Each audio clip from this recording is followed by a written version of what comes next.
Bene, siamo qui all'Accademia Belle Arti Michelangelo con Beniamino Biondi e con Marta Rak, una ragazza ucraina che studia qui ad Agrigento presso l'Accademia. Beniamino, allora tu hai sempre avuto ottimi rapporti con l'Ucraina, se brevemente ci spieghi da cosa sono nati.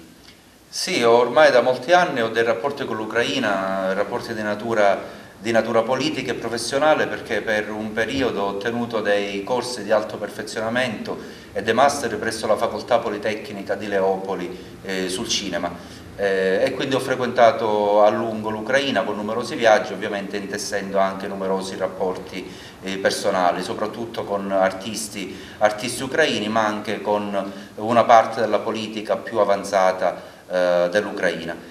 Questi rapporti si sono sostanziati poi in una serie di iniziative che si sono realizzate non soltanto in Ucraina ma anche in Italia, grazie ad esempio alla presenza e alla disponibilità dell'Accademia di Belle Arti. Nel marzo 2019, proprio in questa stanza, abbiamo organizzato una bellissima conferenza. È venuto il rettore dell'Accademia di Belle Arti di Leopoli insieme ad alcuni docenti. Hanno presentato una mostra di antichi manifesti sovietici rifunzionalizzati in termini artistici contemporanei da alcuni artisti ucraini, e anche dei bozzetti di moda. Quindi c'è stato un interscambio importante anche con la pubblicazione di alcuni testi creativi su riviste italiane di cui mi sono occupato. Peraltro ho lavorato anche per la promozione di alcuni testi poetici tradotti in italiano, c'era persino l'idea di poter fare un libro di poeti ucraini che peraltro sono pochissimo conosciuti in Italia, come del resto anche la letteratura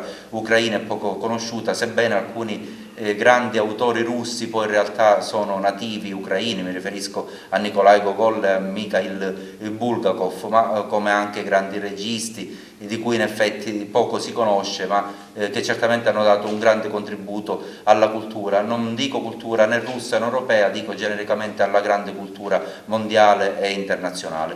A seguito di questi incontri l'Accademia, con la disponibilità dell'Accademia, che da sempre è stata aperta anche ai rapporti internazionali. Peraltro io ho proprio assunto, grazie al direttore Alfredo Prado, l'incarico di responsabile con i rapporti internazionali per l'Accademia di Belle Arti di Agrigento, avviando anche un impegno, un lavoro su studenti stranieri.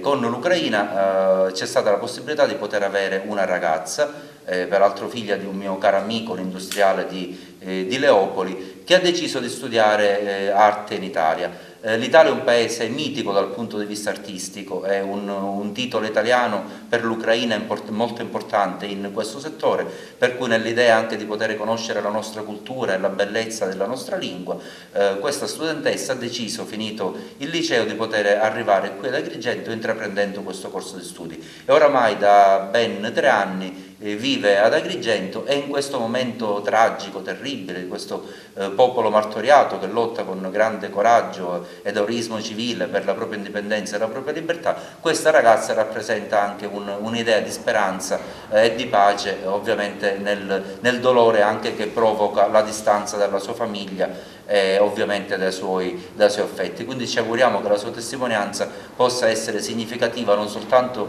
per trasferirci anche i suoi sentimenti, tali da diventare anche coscienza civile per noi agrigentini e per noi italiani, ma anche, diciamo, nell'idea di una comunità ampia che deve riguardare tutti noi in quanto esseri umani.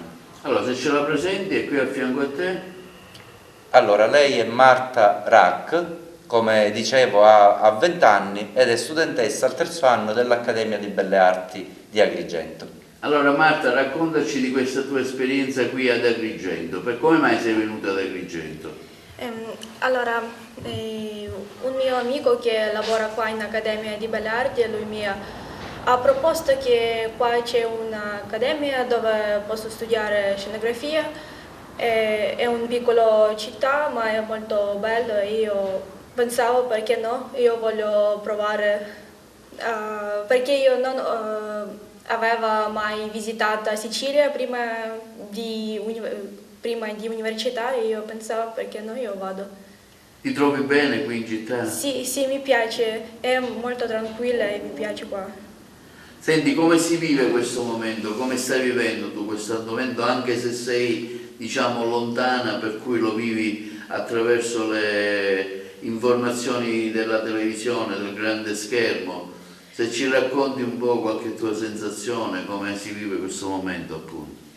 Adesso mi sento molto nervoso perché tutta la mia famiglia e i miei amici sono rimasti in Ucraina, ma per fortuna nella mia città, Lviv, è tranquillo e io spero ci sta. Qual è la tua città, Marta? Lviv, Leopoli. Ah, Sì, la mia città è vicino di Polonia. Ma adesso io sono un po' stressata perché per me è difficile essere qua perché qua è tranquillo, ma io capisco che i miei genitori ci sentono molto pauroso. Tu ti senti quotidianamente con i tuoi genitori? Sì, parliamo ogni giorno. Hai altri fratelli, sorelle o sei figlia unica? No, io ho una sorella grande, adesso lei è come volontario e aiuta con i vestiti, con i prodotti per i nostri gente che scappano adesso in altri Ecco, altri cosa paesi. ti raccontano i tuoi genitori, Marta? Mi raccontano che adesso in Lviv è tranquillo, ma ad esempio i miei amici che sono volontari a Capitale, loro sono come volontari, come soldati, e loro proteggono il nostro paese, anche loro dicono che ci sarà tutto bene perché predominanza è nostra. Senti, quali difficoltà vivono loro? Insomma, qual è la maggiore difficoltà che hanno in questo momento? Hanno problemi di, non so, di viveri, qualche dettaglio in particolare, se ci vuoi raccontare? Allora, adesso il primo problema è ci sono attacchi e bombardamenti di Russia. Questo è il primo problema. Anche c'è problema perché aspettiamo l'aiuto di altri paesi e noi otteniamo questo. Anche è un problema perché le nostre città si distruggono. Questo è il problema. E anche c'è una propaganda, c'è come una guerra informativa per demoralizzare i nostri agenti e soldati. Tu pensi che si possa arrivare a una pace? Pensi che il paese possa tornare a essere libero?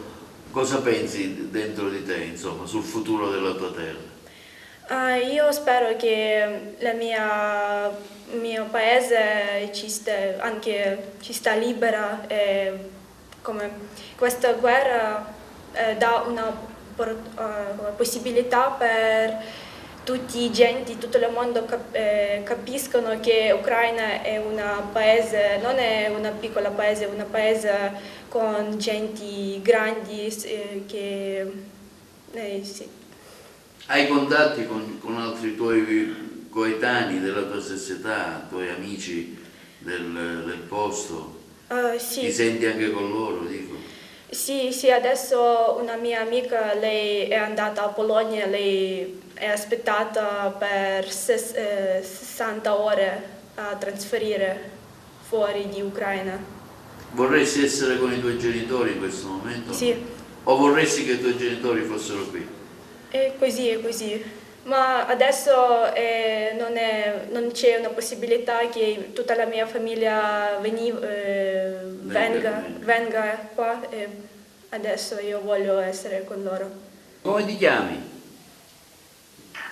Salve a tutti, mi chiamo Victoria, abito in Ucraina a Leopoli.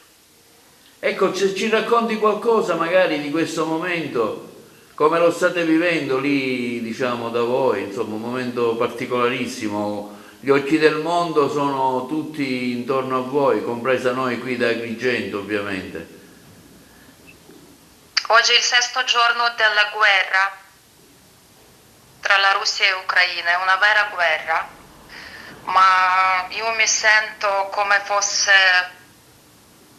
6 settimane della guerra. a dire la verità.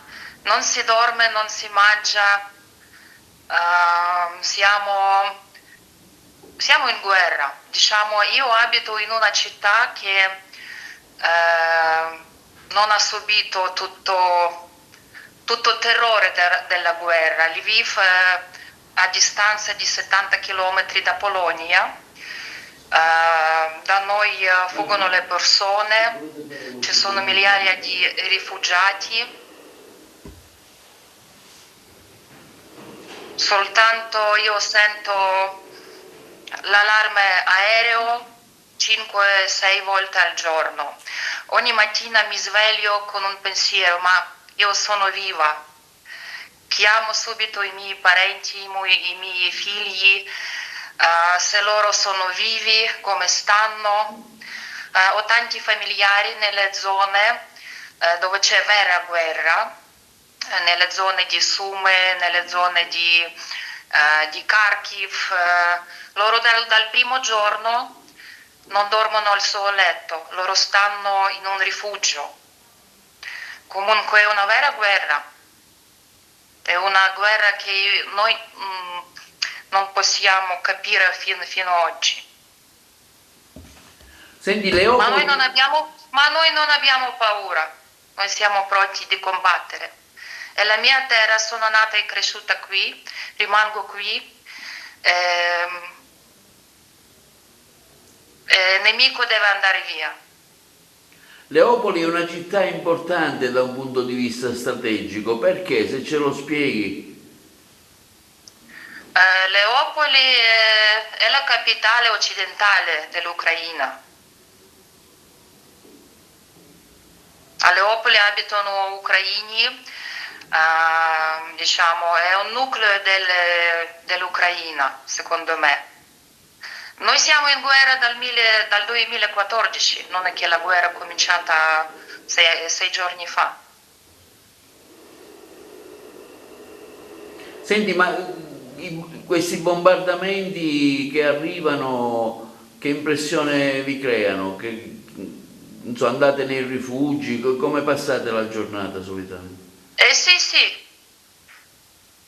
Quando noi sentiamo le allarme, noi andiamo in rifugio. E grazie ai nostri, grazie al nostro esercito, qui a Leopoli la situazione è sotto controllo. Senti, Fino ad oggi a Leopoli non è caduta nemmeno una bomba. Diciamo a Kharkiv, a Sumy, voi avete sentito queste notizie. Dal primo giorno quelle città loro stanno bombardando, anche la nostra capitale di Ucraina, Kiev. Il cuore fa male. avete tutto quello che vi serve? Mi riferisco alle vivande, al cibo, ai farmaci. Ecco, queste cose c'è bisogno? Riuscite, diciamo, a trovarli i viveri per poter, diciamo, vivere, insomma, quotidianamente, o avete anche difficoltà nell'approvvigionamento del cibo, insomma? Diciamo, noi abbiamo tutto per vivere a Leopoli, sto parlando sempre di Sì, Leopoli, sì. ma noi adesso, diciamo, io prima di guerra lavoravo in campo di turismo e adesso nostra agenzia di viaggi fa il volontario. Noi facciamo il raccolio di cibo, di medicine, facciamo tutto possibile per la fronte, per i civili nelle zone dove c'è vera guerra adesso. Quindi cosa facevi tu solitamente? La guida turistica? Sì, io facevo la guida turistica. Io Erano... conosco tante Sì. persone, ho amici in tutta Ucraina, ho amici in Russia anche, ho amici in Bielorussia, in tutto il mondo. Vi aspettavate questo attacco così forte da parte della Russia, di Putin? Eravamo sempre pronti. Da 2014 eravamo sempre pronti. Perché Putin tiene tanto all'Ucraina?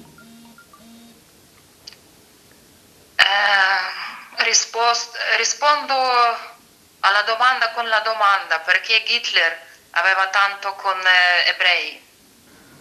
Senti, tanta gente sta andando via, stiamo vedendo moltissime centinaia di migliaia di famiglie con i bambini che stanno andando via. Sì, sì, è vero, è vero. Noi abbiamo, nella nostra città abbiamo più di 30.000 dei rifugiati. Vogliono andare in un posto tranquillo, sempre anziani, donne con piccoli bambini. Però parlando della mia famiglia, mia figlia, ho anche 2 nipotini, hanno 4 e 1 anno, loro non vogliono lasciare Ucraina, vogliono rimanere qui. I nostri uomini prendono le armi e vanno a combattere.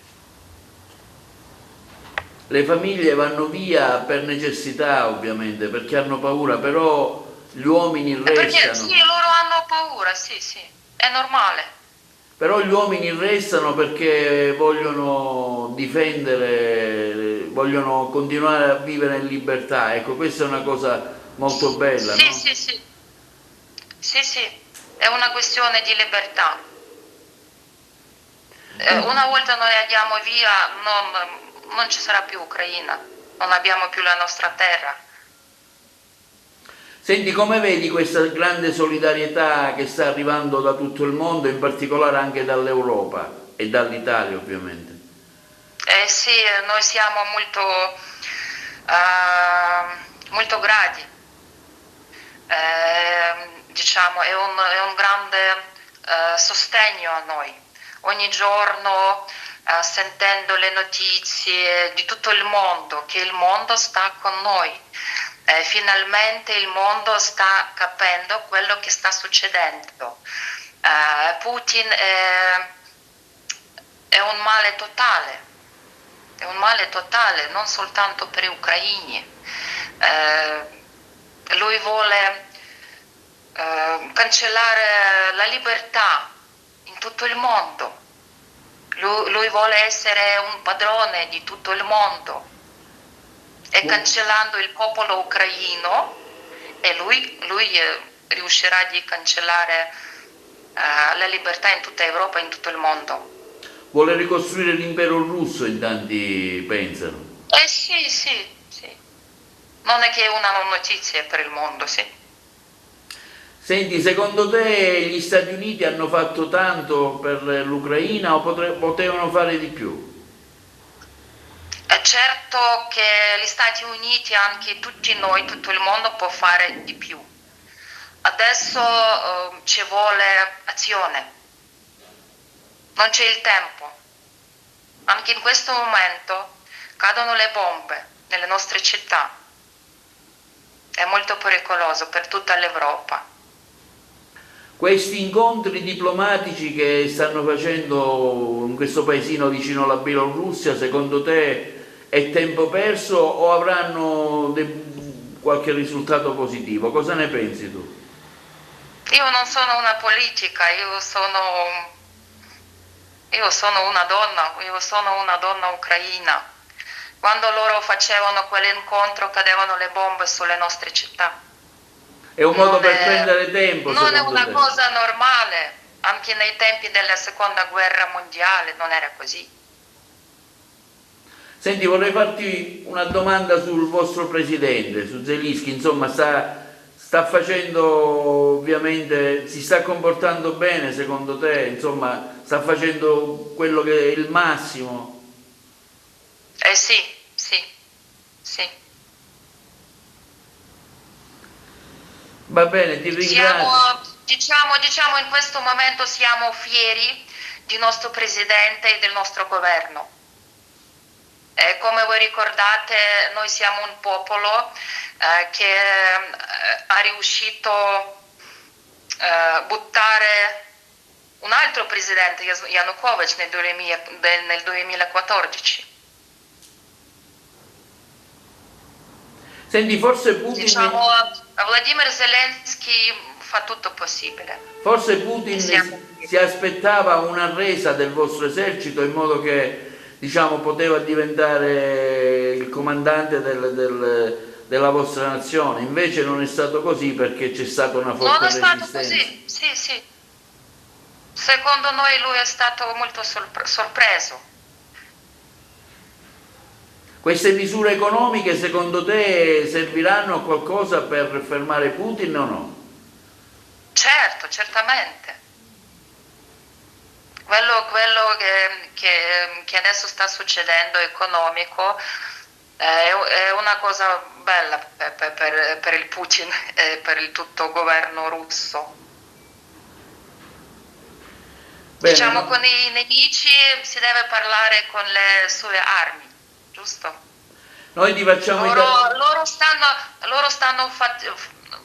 stanno facendo la minaccia non soltanto all'Ucraina, a tutta Europa, a tutto il mondo, e stava minacciando da tanti anni tutti. Che dirti, noi ti facciamo tantissimi auguri, se tu vuoi lanciare un appello per la tua terra, fallo, insomma noi qui ad Agrigento cercheremo di venirvi incontro e di aiutarvi in tutti i modi e grazie per la tua disponibilità. Grazie a voi. Non ci arrenderemo mai, vinceremo, sono sicura. Grazie, buona giornata. Ma dobbiamo vincere insieme. Questa è una cosa importante, dobbiamo unirci. Dobbiamo unirsi da soli, non so se la facciamo. Dobbiamo unirsi, sì. Tanti Grazie, auguri grazie a allora, tutti. tanti auguri da parte nostra, da parte della Sicilia, della nostra terra. Buona pace, speriamo bene. Ciao, grazie di questo contributo che ci hai dato. Beniamino, abbiamo anche sentito una testimonianza, diciamo, direttamente da Leopoli, una tua amica che fa la guida turistica ha voluto darci un contributo. Che idea ti sei fatta, insomma, anche da quello che hai ascoltato? Beh, l'assennatezza delle nostre speranze non sempre può coincidere purtroppo con il realismo delle nostre scelte. Farsi un'idea di questa guerra non è semplice in quanto il giudizio non risponde ad un criterio di natura binaria.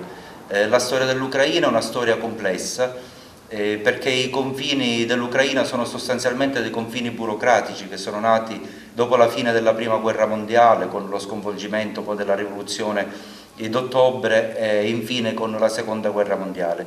Probabilmente l'unica scelta coraggiosa oggi potrebbe essere quella di ridefinire i confini dell'Ucraina su base etnica, perché in Ucraina ci sono moltissime etnie, c'è una parte più legata all'Occidente, proprio come Leopole, la città da cui viene Marta, quella che si chiama Galizia centro-europea, che per un lunghissimo periodo della storia è appartenuta alla Polonia. E queste genti sono certamente europei nello spirito, nella cultura e anche nel sentimento nazionale. È evidente però che c'è anche un'altra parte di Ucraina che è molto più vicina alla Russia e dove esiste forte un sentimento filorusso. L'indipendenza tanto declamata e voluta dall'Ucraina con grande coraggio e con grande tenacia purtroppo si scontra anche con dei sentimenti assai diversificati all'interno di questo popolo, che però ha una sua compattezza, una compattezza che è anche maturata negli ultimi quasi 100 anni di storia internazionale.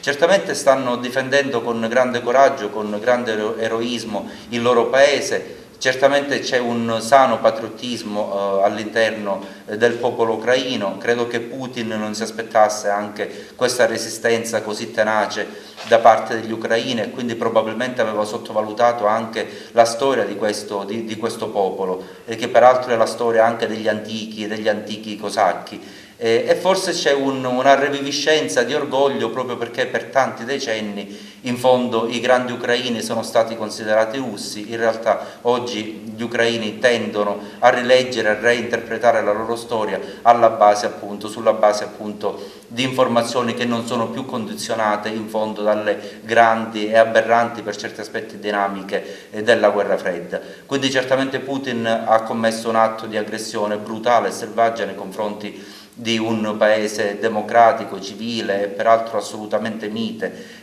nella politica, a seguito di 8 anni di guerra che noi occidentali abbiamo però poco conosciuto, perché le vicende che dal 2015 attanagliano l'Ucraina in realtà non hanno pressoché fatto notizia in Italia, ma sono la precondizione storica di quello che sta avvenendo oggi. E sebbene Putin possa avere latamente delle ragioni anche di natura storica legata appunto ai territori e alla cultura ucraina per ragioni linguistiche e culturali, certamente è inammissibile questo atto di aggressione. Quindi noi occidentali, figli della nostra cultura italiana, figli anche dell'illuminismo, non possiamo non tener conto di questo, ragionando analiticamente sulle ragioni che hanno condotto a questo scontro, ma dovendo anche far leva su un principio umanitario che deve essere alla base anche delle nostre opinioni. Beniamino, senti, ti hanno incaricato di fare un po' raccogliere le iniziative di solidarietà in favore dell'Ucraina. Ecco, c'è stata un'associazione ucraina che ti ha dato un incarico, ecco, cosa stai facendo, se ne possiamo parlare meglio? Sì, per molti ucraini, mi riferisco anche a persone che hanno diciamo, incarichi autorevoli in Ucraina, sono una persona di fiducia e quindi un riferimento per la Sicilia e per Agrigento. Un'associazione italiana importante che si chiama MIUFI mi ha affidato l'incarico di poter occuparmi del reperimento di posti letto e di farmaci. Proprio ieri ho avuto una lunga interlocuzione con il presidente dell'Ordine dei Farmacisti, il dottore Maurizio Pace, che mi ha suggerito l'idea e la possibilità di poter creare dei presidi per la raccolta dei farmaci presso alcune farmacie che vogliono eventualmente aderire a questa iniziativa. C'è un elenco dei farmaci che mi è stato inviato e che quindi sarà poi a disposizione per tutti coloro i quali vogliono fare una piccola donazione di questi beni, ovviamente che poi andranno all'esercito, alle famiglie bisognose, sempre attraverso l'associazione oppure l'ambasciata ucraina in Italia. Per quanto riguarda il reperimento dei posti letti ho lanciato un appello non ai privati ma alle istituzioni pubbliche, ai centri di accoglienza che vogliono farsi carico di questa urgenza umanitaria, per la creazione di un vero e proprio corridoio che possa arrivare dall'Ucraina sino ad Agrigento, tenendo conto che c'è in questi giorni una fortissima pressione sulla Polonia. È notizia di oggi la gratuità dei biglietti dei treni dalla Polonia per poter raggiungere la Germania. Molti capannelli di ucraini ormai si trovano al nord Italia e anche a Roma, quindi è verosimile che se le condizioni della guerra non dovessero cessare possano anche giungere